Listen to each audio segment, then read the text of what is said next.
উরুগুয়েকে হারাতে নতুন পরিকল্পনায় মেতেছে লিওনেল স্ক্যালোনি। আগামী 22 মার্চ শনিবার ভোর 5টা 30 মিনিটে উরুগুয়ের বিপক্ষে মাঠে নামবে আলবিসেলেস্তেরা।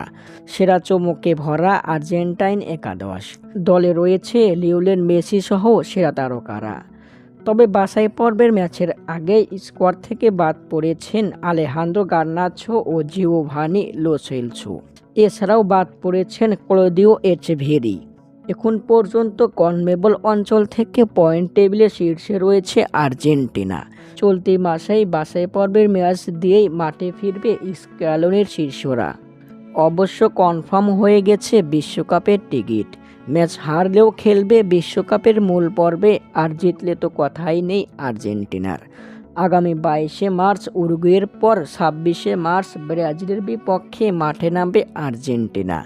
উরুগুয়ের বিপক্ষে আর্জেন্টিনারই জয় দেখছে ফুটবল বিশ্ব।